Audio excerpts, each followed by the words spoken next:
Ladies and gentlemen, today we have a real treat for you. So, not only do we get to hear from one of the most amazing up and coming developers and founders in the whole entire metaverse, but at the end of the episode, we're actually going to get to dive into the game and we're going to play a little bit and we're going to go attack some planets.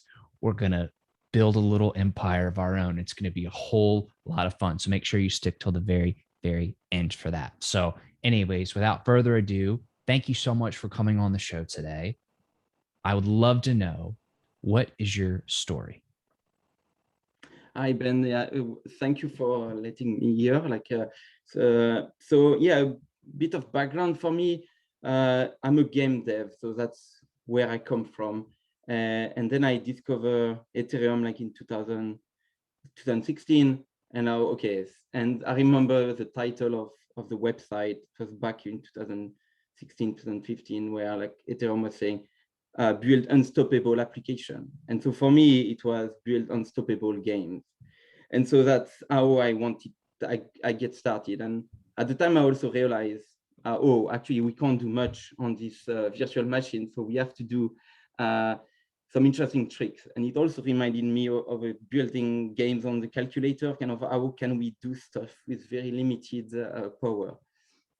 But then I started to build. So I left my job and I built Etherplay at that time, which is a company that is still running today. But at that time, it was kind of it was a game platform where the game were running off chain, but the verification was like everything about it was public. And yeah, it was kind of a play like the first play to earn platform on Ethereum where people could play using MetaMask. It was a relative success at the beginning, but then it couldn't be continued. So there was obviously the gas price rising, and we couldn't make more games quite fast enough or something.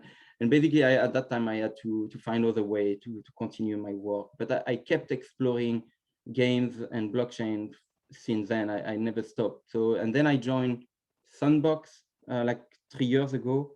So I spend a lot of time with them, like building the blockchain infrastructure for Sandbox.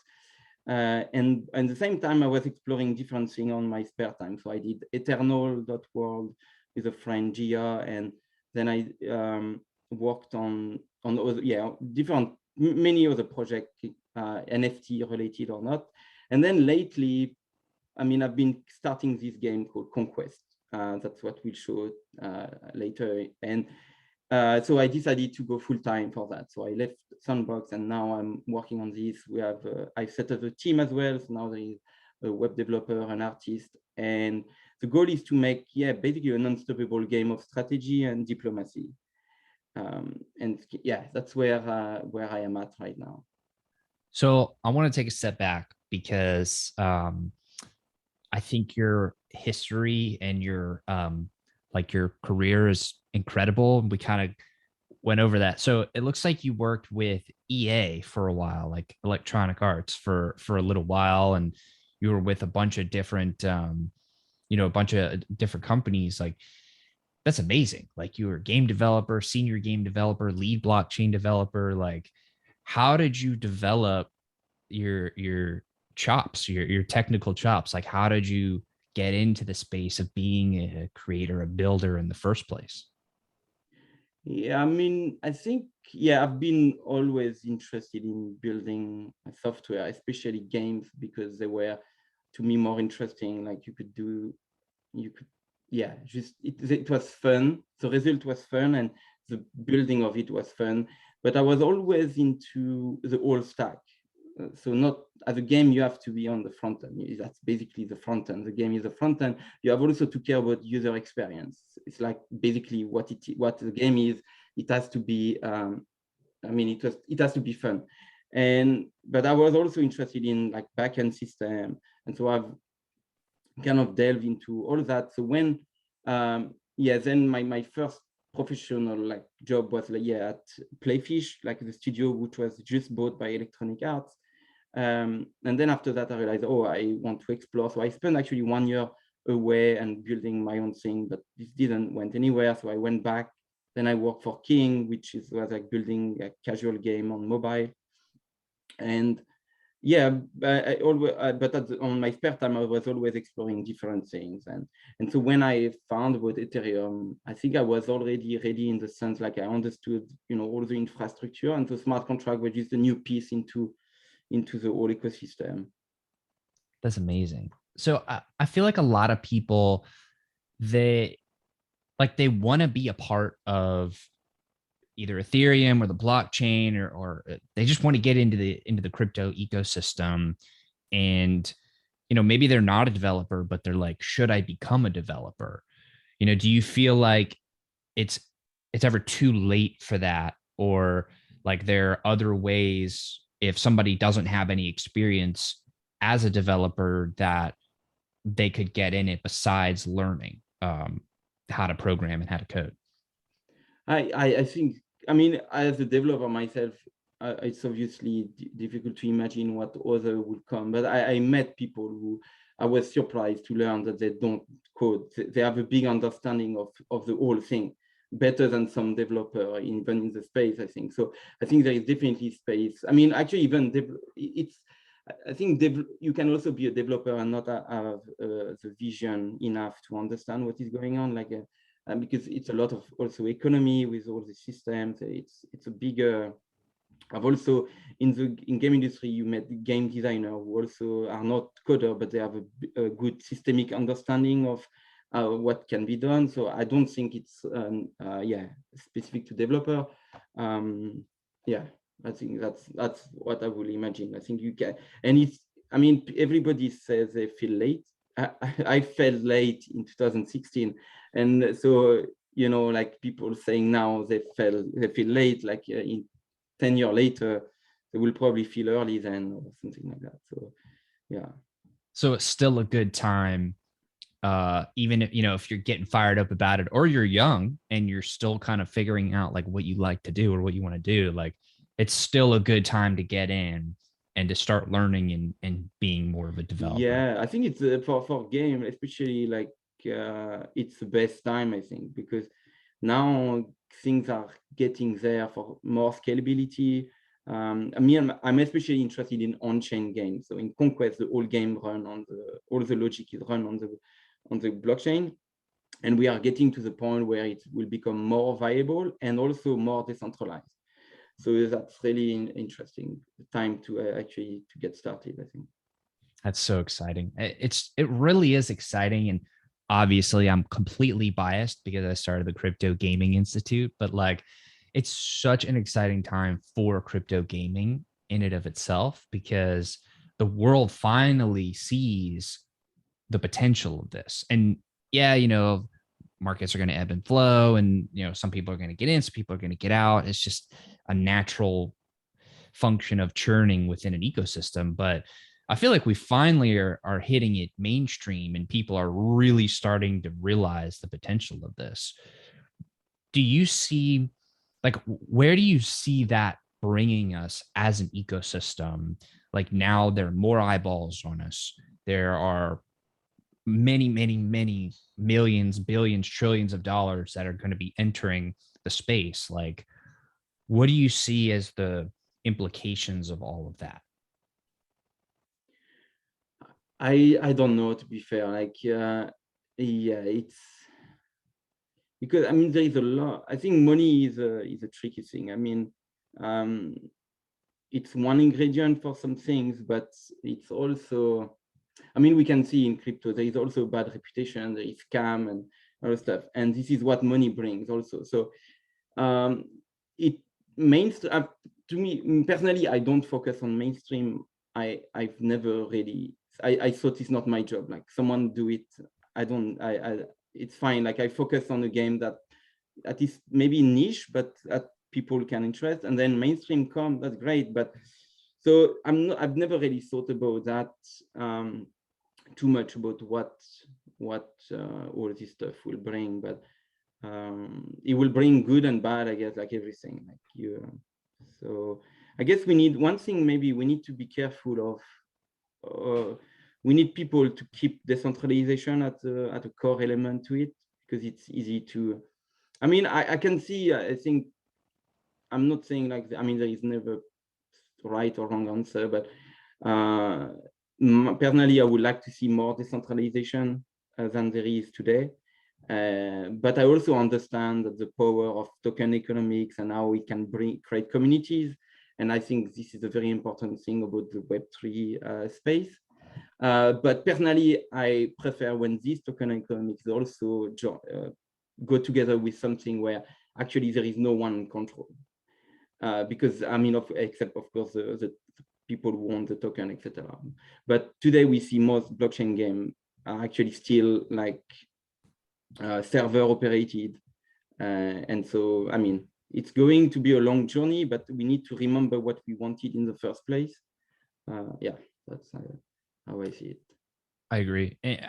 I agree completely with the decentralization part, especially because, at least in my opinion, like as we get more and more technology being built and more people using this technology, it's going to get more immersive. Like everything's eventually going to go like we're going to have stuff on our eyes or chips in our brains, and we're going to be in it. It's going to be fully immersive.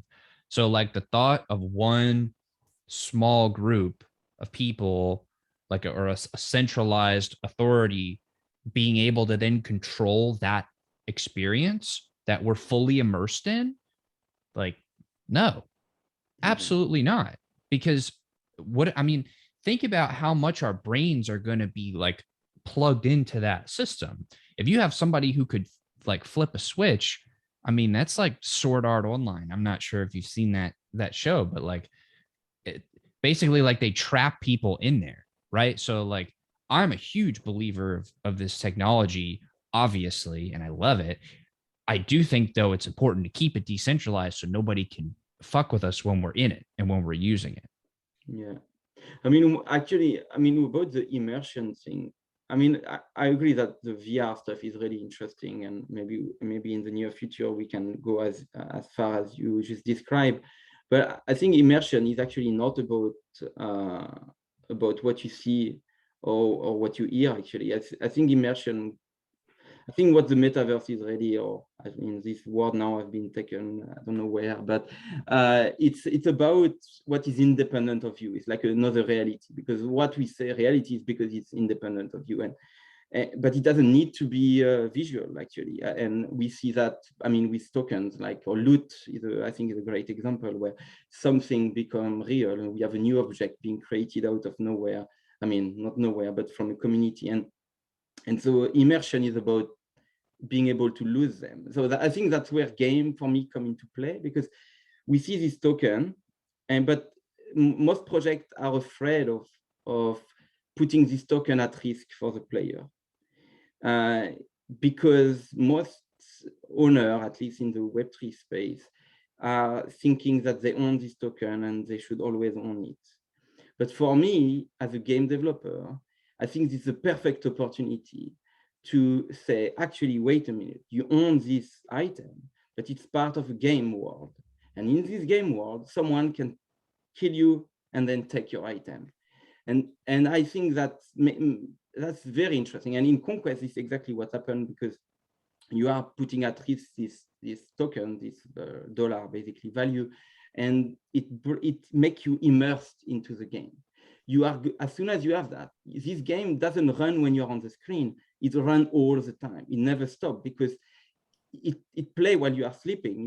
You don't know what happened. When you wake up, you check, okay, my spaceship are still there, etc. And that's where immersion comes. There's no need to have this visual, even though visual have another category of game, and it's also fascinating, but it's kind of a different element. Oh, that's brilliant. I see what you're saying. So like it's not even, it doesn't even have to go as far as like full like our brains are plugged into something. It could be like emotional investment to where we're literally like like we want to keep checking and we want to keep coming back to like protect our planets and protect our ships, because some empire that's like 40,000 light years away could just still be coming over to come take all of our stuff. I see what you're Yeah. saying. That's brilliant. That's a really interesting concept there. So obviously that opens up a whole topic of strategy and like, okay, well, I have to be protecting my, my stuff. Like I have to protect my empire, all my things. Like, where did that idea come from? I mean, did you grow up playing like medieval 2 or like strategy war games, or like where did that influence come from? I mean, I don't really know. Actually, I can't pinpoint. I think it's a variety of playing board games. I like tactical game in general. Um, yeah, like Civilization. I love Civilization. Uh, but I also a lot of the kind of game. But I think lately, I'm more into game where I have time to think a bit, like turn-based game. Um, yeah, I think maybe part of it, but the social aspect. So yeah, with the idea of like immersion, where you lose, I think it's part of the Web3 learning, I guess. How could it fit, and this idea of a metaverse where something exists and then that's as real as everything. Or actually, what for me metaverse make is not so much that we can make a reality out of ourselves, is that it also brings back in the idea that most of things we say are real are as much real as things in the metaverse. I mean, like a story. How can you describe how a story is real? Like everybody will agree a story is real, but where does it live? Like where can you find that story? Yeah. And yeah, it's a bit similar. So is there like some sort of documentation um function of this world that you've created where like we can go back and look and like almost like see everything that's going on from the very beginning? I mean, I guess it'd be hard to render that visually. And since it's all built on chain, like it exists, but it's like if somebody was like, okay, in 3054, in Yeah. like, IRL age, if they were like, okay, I want to go see the history of this and how this empire was born, like how do they go do that in a visually like aesthetically pleasing way? Like how could they render that history? Yeah, that's actually really interesting. Like it's an idea that I wanted to bring after. So I launched an alpha in May, or very first alpha, and yeah, I wanted to spend time, but I realized, okay, I need to decide what I spend time on. So I decided to work more on the next version. But there is definitely a scope to do a replay of all the things that happen, and you could have like, yeah, you could have a bar at the bottom that says the year, or I mean depending of how long the alpha was 3 weeks long, last alpha. So it would be nice if you go back and you see all the kind of the progression and you see what happened. And I think another thing that could help that is when something happened in the game that is very emotionally strong, people could put a tag and saying the name of that war or the name Yeah. of something. And then like this, they could go back and see what happened during that war. Yeah, and actually in conquest is cool because you have this long distance, which means that you have local wars. And this is already, I feel, similar to how real wars happen. Like your enemies. I mean, you are a friend with the enemy of your enemy, or which are the neighbors of your enemy. And there is this kind of, I think, this kind of thing that can happen in conquest too. That is so fascinating. Yeah, because that would be so cool to have like on this date at this time in this region, this is when the Battle of Achilles happened. And it's like Yeah. there were three different factions or three different empires. Two of them were aligned versus the other one, and they just but then it was reversed. The one beat the two, and it was like a cool. It's not what you expected. So like I mean, yeah, that would be amazing. I can't wait to Yeah. see what progresses from that. That could be really, really cool. Yeah, definitely. I think, yeah, having that built in, like as a way to see back this idea of like, yeah, tagging an event for you. I mean, it could also be about like, it's created instead of having, it's like someone maybe making the first tag saying, this is crazy, that was crazy, we need to remember that. And then everybody jumping, maybe making a transaction to confirm that, yes, this was crazy. And then maybe an NFT come out of it, like to remember, or I don't know, but whatever. I need to think a bit more of it, but it's definitely an extra feature. I see it as, currently I'm focusing on the core gameplay, so I will, but definitely something to explore. That's exciting. That's exciting. So as you're thinking about like, okay, I'm building this and I have already an alpha, you're working on like the next iterations of it, you have your team, how do you get the community involved in this? How do you build community? How do you let them participate? And what are the different ways people can actually be engaged in this world? Yeah, I mean, for now, it's like the Discord is the main point, like where that's how the alpha. To be fair, currently there is no much activity. I hope to kind of change that with the new alpha coming. And so actually, I wanted to send the announcement last week, but basically the alpha is coming on December 7th, and we are going to announce that. And yeah, so there is interesting things to work on as player, like. The goal at some point is to release the contract open source and build on top. But currently, I need to kind of add some documentation. But there is this alliance system where now player can create their own alliance contract. So it's more like for Solidity developer, they could decide, okay, let's create, basically they are DAOs, but they are DAOs included inside the game. And when you create an alliance, people see who is part of that alliance. And this gives benefit in the game. So I think one way to join is to basically kind of contribute to that aspect, because the alliance system is really, I made it sure that it's separated from the core game. The core game is just letting people explore different ways to collaborate. Yeah, I mean, one example I think that I want to see, there is still work to do on is basically creating, so there is an alliance, a classical alliance that say, we join forces, and if you betray me, I'll slash you. So people put money into the thing to join the alliance, and then they can be slashed. But what I want in the game is to keep people's freedom of action. So even if they are an alliance, it's not, it's just a pact. And the pact is made by maybe putting money into the pot that you can slash. But then you could also make alliance about trades, which is interesting. So in the new version, it's not completely easy yet, but the contract support it, you can sell your spaceships. And so what it means is that you could then have a trade alliance that say, okay, we agree to trade each other. But we are not allowed to sell to other people outside of our trade, for example. Or I mean, yeah, I need to think if it's actually possible. And then you could say, if you buy any spaceship from that alliance, this spaceship cannot be used to attack any of the members. For example, like that could be a mechanism. That's their pact. That's their pact. Yeah. Could there be a way to like, as you have control of different planets, which is kind of like a base mechanism of what I've observed, and you're growing and you're building, could there be a way to like almost like harvest parts to build a ship or parts to upgrade a ship?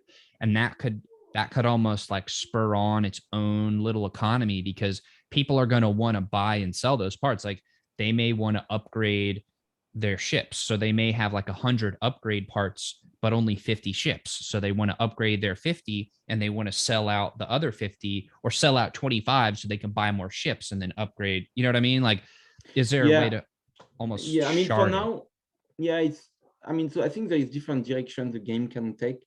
For now, the game was really designed, it was designed actually to run on Ethereum mainnet. So that was like, it was really to focus on how much gas we can eliminate.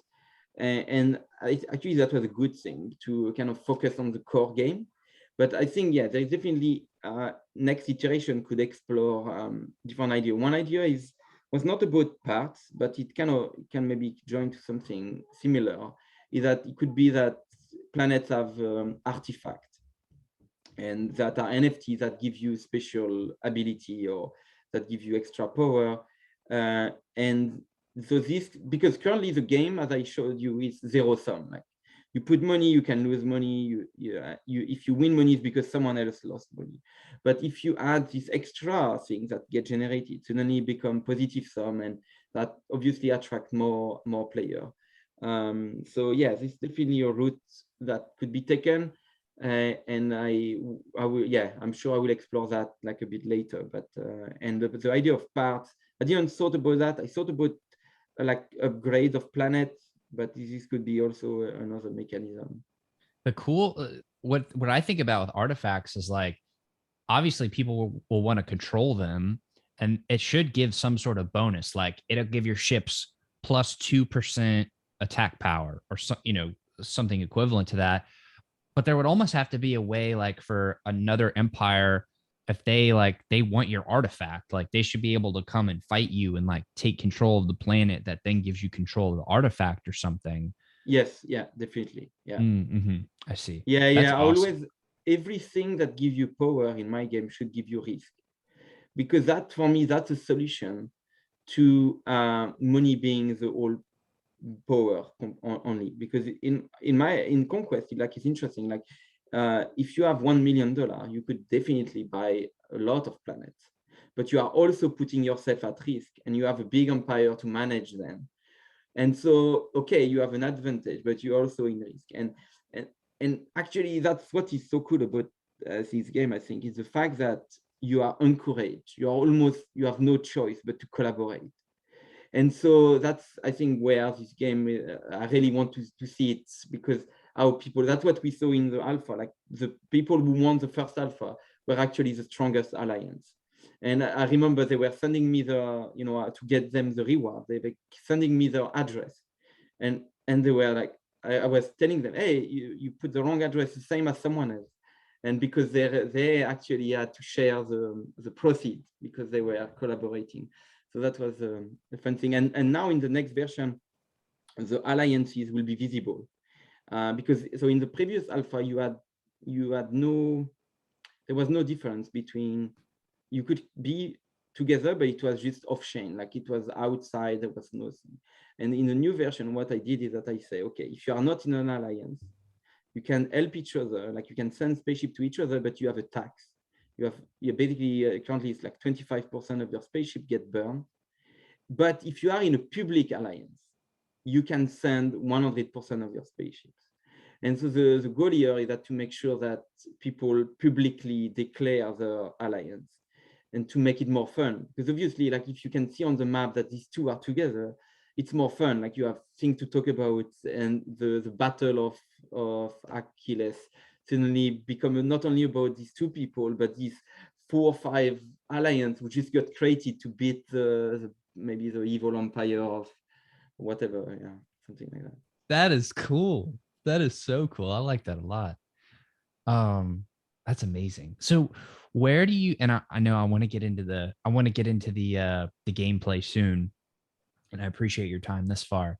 But what do you really see as like the future of the game, of the project? Like, are you gonna, I mean, are you trying to stay on mainnet? Are you trying to build to be multi chain, or are you like, how do you Yeah. see that part? And then like, what are your ultimate goals with the project?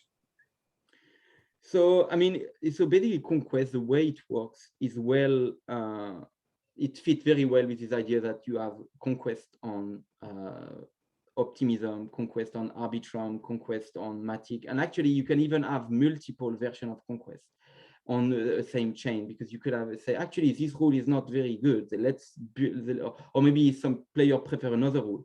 Or even another thing is that, hey, wait a minute, this game is like, there is these 3 big empire, I don't feel like joining. I'm this little guy, and okay, I could maybe join one of the empire, but then maybe they want to create a new version.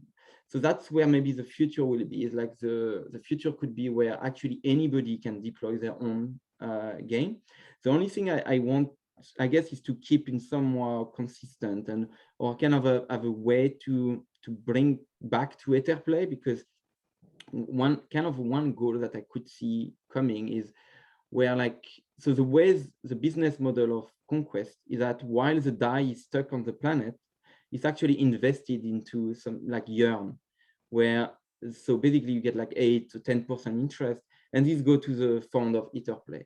But Etherplay at the end could be a DAO, and this could potentially be controlled by the player who play the game. And so that kind of where it could go. And so it could be self-funding, like, and the idea is that if people create their own game to be on the hub, they will have to follow this rule of like, okay, I play this game, but it's connected to the basically the Yearn system where the money go back to Etherplay DAO or something like that. That could be one way I could see it in the future. Could you have a system where they can create their own worlds or their own verse? However, in order to get from their verse, like you, but they could go from their verse to the main one or their verse to a different one. And there's like this big, there's like a greater verse that is comprised of the little verses, but they can like almost jump from verse to verse, but they would have to pay some sort of tax, like a transport fee or something that would keep up whatever systems are running all those different verses. Yeah, I mean, I think the one thing that I don't foresee any, I mean, there is some cross-chain capability, but usually some chain are used because they are fully decentralized, while some are not, and usually bridges between them are not that decentralized. But what can be easily bridged in Conquest is a token that is used for staking. And also because also the game, the way games work, you can't exit freely, because else it will be so easy. Okay, I take this planet, I capture, I exit. So when you, let's say I have 2 planets and I capture your planet, I cannot just take your money that you put here. I currently in the alpha, it's 3 days to exit. So I basically perform a transaction and then I can exit in 3 days, but you can fight back and you can capture your planet back and then it go back to 0 again. Get off my planet, bro. That's my Yeah, planet. exactly. So, I mean, so I don't see, so the only connection I could see is like, okay, I exit after 3 days, but then I don't like much. I want to actually spend there in another one. And so it's not so much, there is not much communication between them, this verse. But I mean, who knows what come up next? I mean, the artifact could be another way, like, can the artifact be reused in a cross game? Maybe you have special artifact in one that you want to get back into the thing. Actually, I'm just thinking about now, I never thought about that. So yeah, that could be one way to have an interesting cross. Like you have this very powerful, like maybe artifact, but you have to get it on one particular network. Maybe that is more expensive because it's more decentralized. And then when you get it, you can still play it on other network, but you can also lose it, obviously, by being attacked. And so that could be interesting to see. That's exactly what I was thinking. Like you could have these different factions on the different chains. Like maybe the biggest Matic empire wants to go wage war on the biggest ETH empire. So they're like, all right, well, we have to be able to get our forces there. And like they go into the other chain. Yes. They go conquer stuff. And they're there to pillage. They don't care. They just want to go in and take they want to conquer this empire. So they go grab the resources, but then they want to go back to their own empire, where their HQ is, to like protect it and safeguard it. So then that would almost incentivize like empires to form to then go fight other empires on other chains. And like you're saying, like with the artifacts, like, yeah, that to me could be It's really interesting. cool. Yeah, I think one thing also in the alpha that is interesting, but that could also be taken later, is the sponsor. So the sponsor putting money into the alpha. And the way we did it in the previous one was that instead of giving to the top 18 player, the reward are randomly distributed to random planets. And what is interesting is that it gives a chance for players who had no chance to get to the top to get something. And you could see, like, it was crazy. You suddenly there was a reward there on this planet. Suddenly, like, there was lots of fleets coming to try to catch that.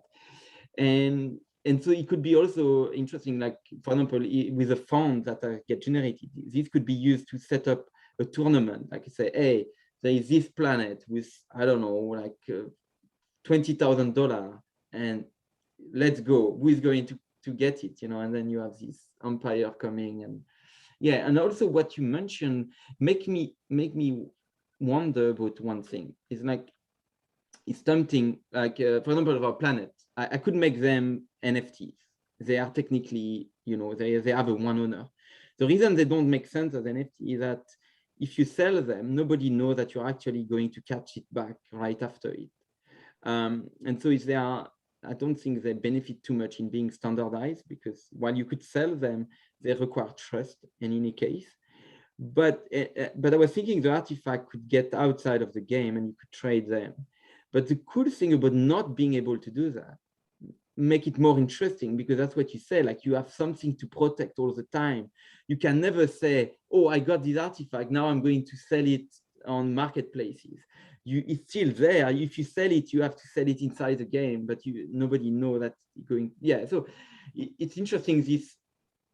There is almost a balance between, like, being able to own an NFT without any rules, and having an NFT with rules. And for me, what is interesting is when there is rules, but I also understand sometimes the need for, okay, I can get this, I can trade it, because it has also some sentimental value that are outside of the game. But yeah, it's a question. Maybe there is two kinds of artifacts.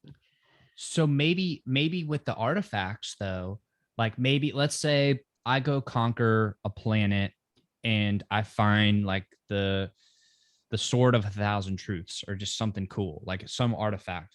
Well, maybe I would retain control of that planet as long as I retain control. An empire could come at any time and kick my ass, but the act of conquering it could almost spawn its own NFT that could be part of the history. So it'd be like, okay, I know that I conquered this thing and nobody else can take that event away from me. And that event is commemorated by an NFT. And maybe the artifact gives my whole fleet plus 2% attack bonus, but maybe just because I did conquer it at least once, I get like plus 0.02% attack power. Or it could be a vanity thing. Or it could be cosmetic.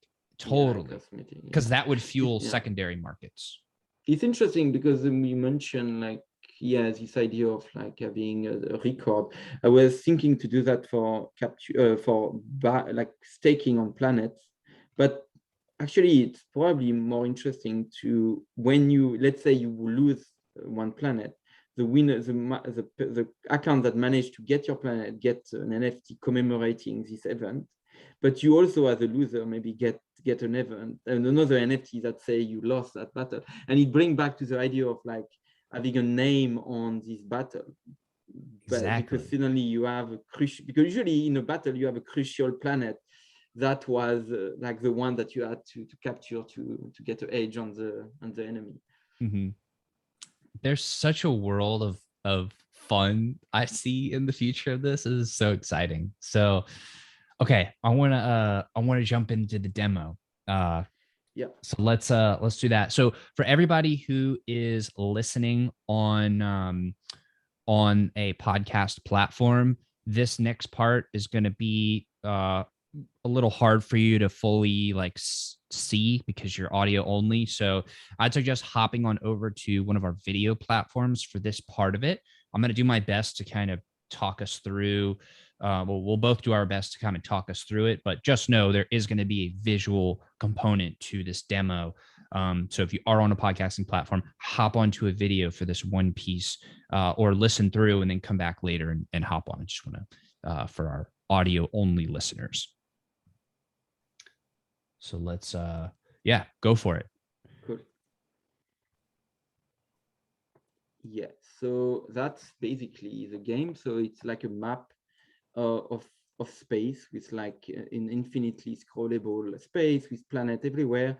And there is a kind of a center square where the game starts, but it expands as player basically capture more planets and planets. So it's just to keep the game interesting at the beginning, so player can interact with each other. And yeah. So a quick question here. We see this, it looks like it's a universe, right? How far will it expand? It can expand, it will expand infinitely. I mean, like 128 bits of X and Y value.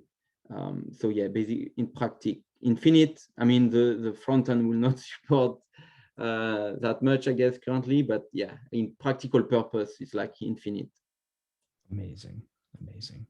Okay, please continue. Yeah, so basically, like here, I already capture a planet, which was just depositing 10 coins into it. So 10 coin, $10 value, and I have this planet. And now I can see there is people. There is like 3 other players. And actually, one player, we are in an alliance together. Alliance can be anything. They are smart contracts themselves.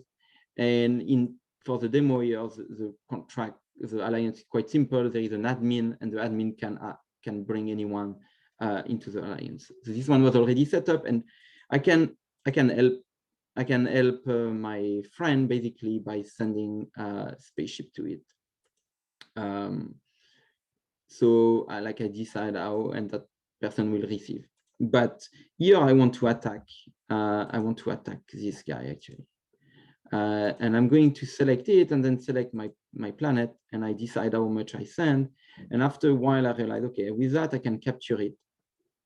So the game is particular is that you have, when you do your transaction, it's the first part of the story. And here it will take 3 minutes to reach the destination. In the real game, it will be more like 12 hours.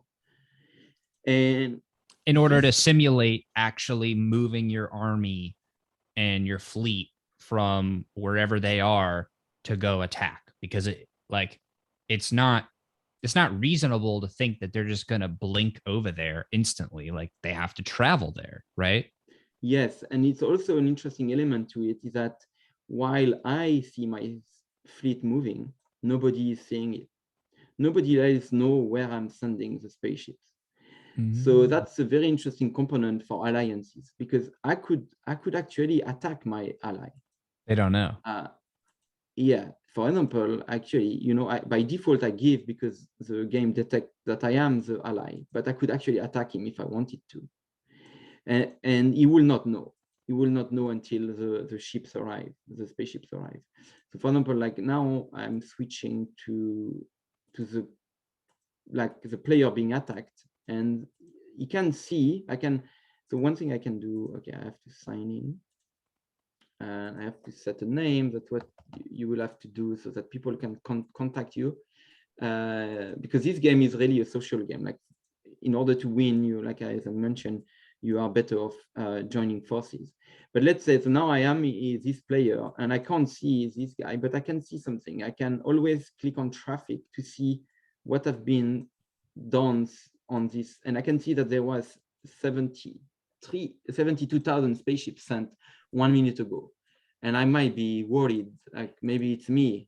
So you're very scared right now. You're like, exactly. There's 72,000 ships. They were deployed somewhere.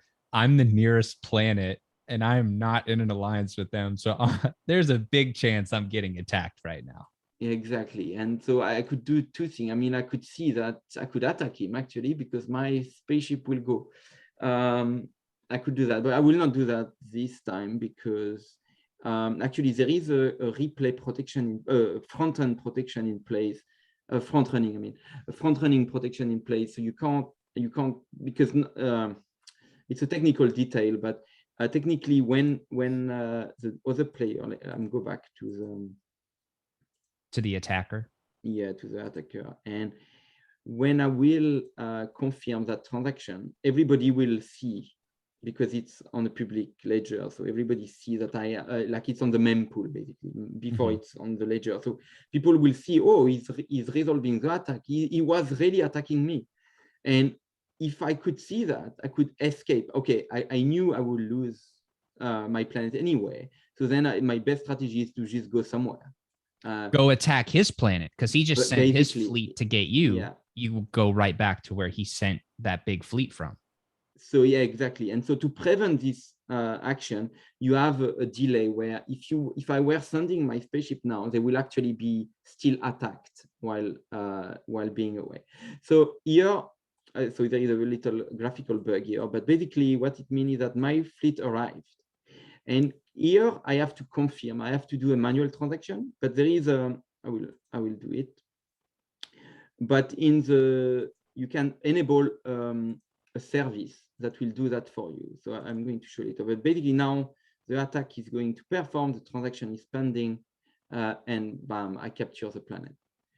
And this is mine now. And now the spaceship are growing, and I'm happy the other player is destroyed. And yeah. So wait, so let's talk about mechanically like what just happened there. So your spaceships battled his spaceships, and your fleet obviously won because you just captured the planet. Now your number of ships is growing it looks like due to that production value. But what about the actual currency, like the die that has been staked on that planet? What is happening there? Yeah, so basically, so my original planet at 10, this enemy at 15. So, which is, it kind of is a good way to think about it. Like I risk 10 and I managed to get 15 on top. So now I have 25, but you can see my number of spaceship is quite low in both planets because so attacking other is actually a very risky adventure when you know that there is other player looking. Right. So because now that's the best time for this guy to attack. But right. Yeah, because you started with like 70,000 ships, but you fought somebody with like 65-ish thousand ships. Yes. And so now you only have like 6,000 on one and 5,000 on the other, but your neighbor who you're not in an alliance with has like 80,000. So instead of him having to fight 70,000 ships, now he only has to fight 12,000 or 11,000 to wipe you out, basically. Exactly. Yeah. And one thing I can do when I have a control of a planet, whether I staked on it or whether I captured it, it's where I can exit and get value. It's actually, in some way, it's like teleportation. Because what happened is that, let's say, I need to exit the planet, and in the real game, it will take 3 days. Here, it takes 24 minutes, so we'll not be able to see it unless I kind of do cheat, but it will take, yeah, it will not be easily feasible right now. So, but basically after the 24 minutes are away, I will be able to withdraw the 15 token there. And why I say it's like teleportation is because now I will have 15 tokens that I can spend on any other planet that are available. So what happens to that? So let's say you withdraw the 15 from the planet you just captured. You can you use that to then buy other planets outright? Yeah, exactly. So I can, for example, capture that one. So the purpose of that is to give you more ships so you can then go attack other planets and capture more. Yes, actually, I mean, there is also an advantage. Obviously, this will probably be tweaked again, but when you capture for the first time a planet, when you stake, you also get a big boost of spaceship at the beginning. And so in some way but usually, so it's kind of tricky because when you exit, you're obviously with 5,000, I'm in a bad position. Okay, I'm exiting, but there is no, I mean, it's easy for someone to capture me back. So usually when you exit, you want to be sure that nobody is going to attack you. So you have to have some spaceships. And so you are burning them when you exit because you can't, now I can't play with them. I can't do I can just send spaceship here. So I can still protect my planet. For example, my ally, that's the best time to show my ally actually. Like my ally can come and send, you realize that I'm not going to be able to exit if I don't protect. So I can send some spaceship, some friendly spaceship to my friend here. Cool. And so now, if this guy attack, I mean, maybe it's too late because if he managed to get there in time, I mean, actually, another interesting characteristic of planet is the speed characteristic. Mhm. I'm not sure if it's really that strategic, so it might get removed. But what it does is that some planet can send spaceship faster than others. So that actually here it could be quite important. This one That's have a very faster speed. important. That is Yeah. very, very important. So so when you stake, you're literally staking your die in there. And are you earning what do you, besides getting control of the planet, like what else does that give you? I mean, maybe it gives you maybe it just gives you control of that planet so you can use spaceships to go capture others and then Yeah, harvest them. that's it. That's it for now. Okay. I mean, yeah, so there was some thinking. So obviously, like the die that is stuck there on L1 will be earning interest. Mhm. The idea for now is to fund the development of the game, so is to Through keep the that game running. interest. Yeah, Gotcha. but obviously, it also could be used to promote the game, so to put more money into the game. So it could be, for example, like um, suddenly Etherplay decide to randomly put some of the interest into random planet, and suddenly player have another way to get money, which is to capture this planet and get the die that is there, which could be independent of the staking. It could be another element. That's how sponsored, like Xayah sponsored the first alpha, and there Mhm. was chi token on this planet, and so people who were capturing the planet and keep hold of it for basically exiting with it, then they will get the token. So that's one way the money could go back in. It's true that it could be also another way to say, okay, Etherplay get nothing and all of it go back to people owning. And that's a potential future, depending, maybe there is other mechanism by which development of the game could continue. That doesn't seem right. No. It at least a majority of it should absolutely go to fund development because that makes the whole ecosystem better and more valuable. But could there be a way, Yeah. like, let's say you stake 100 die and the interest you're earning is 10% total.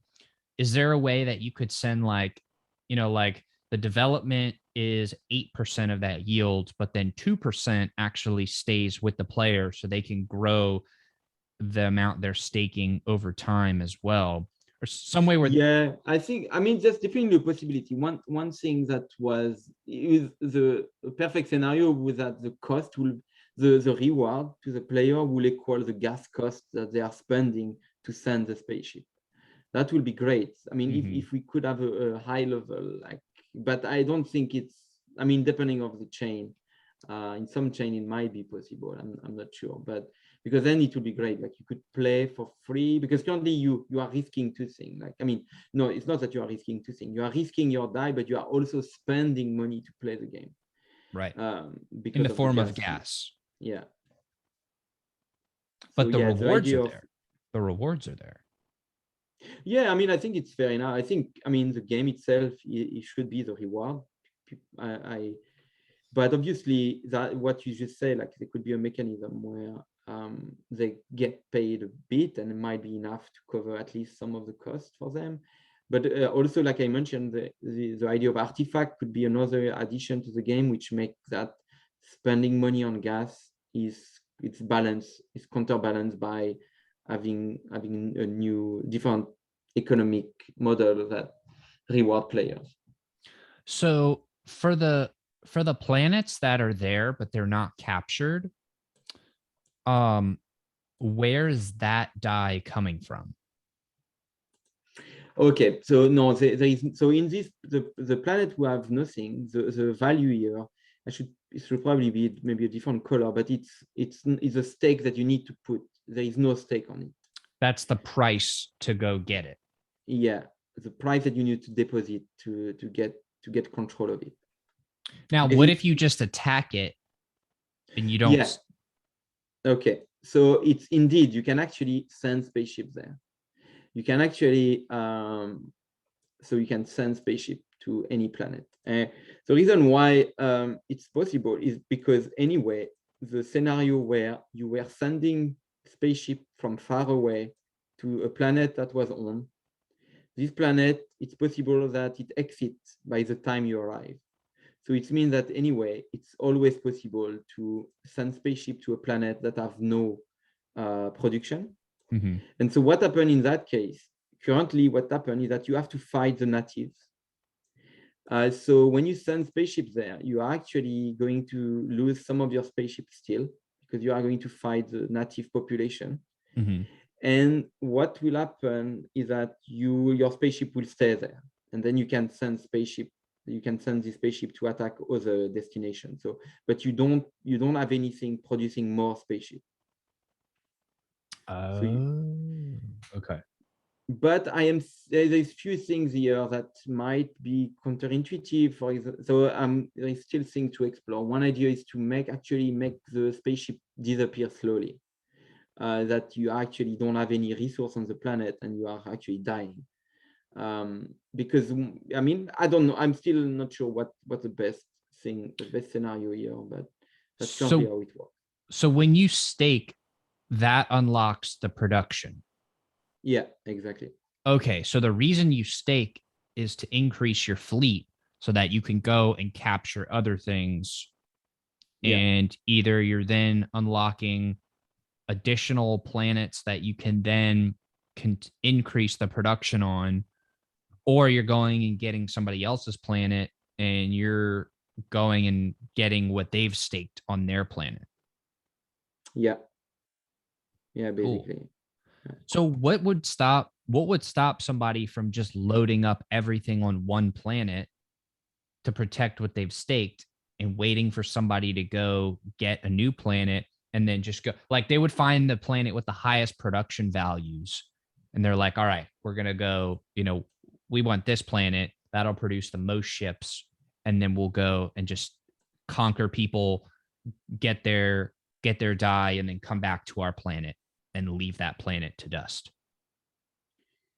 So, I mean, there is few things. So actually, the game currently encourages you to have more planets than one, because the cost, the stake usually grow faster with production. So you have higher production. Actually, most planets, it's something that I need to tweak actually, but when the production is 12,000 maximum, you usually have a stake of 80 to 100, which is actually more relative to the amount if you were to take lots of little planets. But I guess your scenario could happen even on a small planet. Like, I mean, you could, you still need production, but you could concentrate your power on one planet, but I don't think it gives you any advantage in per se, like, unless that planet is the best everywhere, in which case you have a lot of interest to protect it. But again, like, every time you attack, you are also leaving some spaceship. So I guess the thing you are mentioning is what happens if someone has so much spaceship on the planet that nobody can really want to attack, because they will lose, even if they manage to capture it, they will lose so much spaceship that is not worth. Mm-hmm. And I think it's like, it feels like it's fair. Like, I mean, okay, they can keep having this, but if they don't use their spaceship, they're also losing their time. Like, at some point they will have to move. It's a bit like holding. I mean, at some point you have to sell. Like, if so, and at the moment they do, it's at the moment that anybody can start planning an attack to this planet, right? So it's the opportunity cost. That's Yeah, I what. think. Yeah, exactly. Yeah. Okay. So Yeah. so they would be like, okay, well, we've staked, for this example, we've staked 15 die, and now we have like a billion spaceships on this one single planet. Okay, well, we're only risking 15 die, but it's like we're not actually gaining anything just by sitting here and hoarding spaceships. We want to go out and capture more die. So we have, like, if we want to actually move forward and earn, we got to go be aggressive and attack and actually go fight other factions and capture other Yeah. planets. Also, I mean, also the possibility of having so much spaceship implies that you already spend. I mean, unless you waited a long time to get that amount of spaceship and never been attacked. And on that point, I think, so an update I've been starting to work on is that your planet it gets depleted after a while. In which case, like you can't have that amount of spaceship on the planet without having, in the first place, stake on other planet and just manage to escape on this planet and losing your stake elsewhere. Which means like you, in order to get 1 billion spaceship, it means you already have lost a lot of stake in the game, and so your 1 billion is just you being at loss. And you are okay, you have 1 billion, but you lost your stake elsewhere. And so you are powerful at that point in time, but it's just because you are in debt of what you have done so far, I guess. That's interesting. That is really, really cool. So, okay, I know I just started asking a bunch of questions, but please continue. Yeah, I mean, I think that's so. The game is in its essence is very simple. Like you have a 3 action: sending spaceship, I mean, gifting and sending, capturing, like staking on planet, and then exiting the planet. And that's pretty much it. I mean, I think most of the game will happen outside, which is like, how do we make sure that my neighbors are not going to attack me, and trying to make sure that, because like I said, like sending 70,000 to capture this was a good move, only because nobody attacked me. Right. And here it was kind of cool because I had this ally. And now this guy have 90,000. He could indeed attack one of us. Like he could probably attack this one, which has only 7,000. But by doing so, it's also taking a risk by, I mean, anybody, especially now that I have another planet here. Yeah, so I think it's still hard to predict what will happen when it's real value, because obviously here, like someone could come and like take all these planets and make a concerted attack to this guy. But doing so is also, again, is always a risk.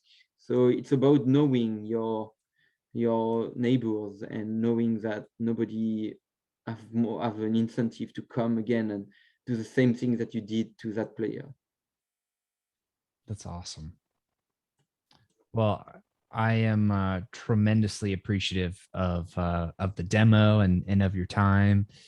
And yeah, so we'll start to wrap up now, but this has been incredibly exciting. I mean, thank you for having me. It was also very good to be able to show the game. Yeah, it's just a lot of fun. So last question for you. What should I be asking you that I just wouldn't think to ask?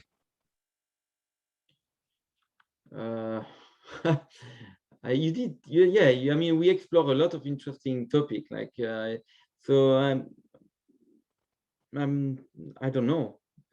You ask the. I mean, yeah, we explore good. I don't have anything in my head that I was expecting you to ask. Actually, I came really without expectation. I was just going there to tell, but no, I don't have. I mean, when is the next alpha, which I kind of already said, but it's like December 7th, and yeah, it's coming soon. There will be prizes from sponsors with the same mechanism, and there will be also interesting thing about alliance, trying to do some interesting things there. Yeah. And yeah, I'm excited about the alpha. So I think the best is to join the Discord on, and you can check. You can also go on the mailing list on etherplay.io for the company website, and then there is a link to the game inside, which is conquest.eth. So the website is actually on IPFS with a ETH name. So if you don't know about that, you have to do conquest.eth.limo to access the website. Awesome. Well, thank you again so much for coming on the show. And to everybody watching and listening, thank you all for being a part of this community and for sticking with us till the end. Y'all are awesome. So thank you to everybody. Game on. Thank you.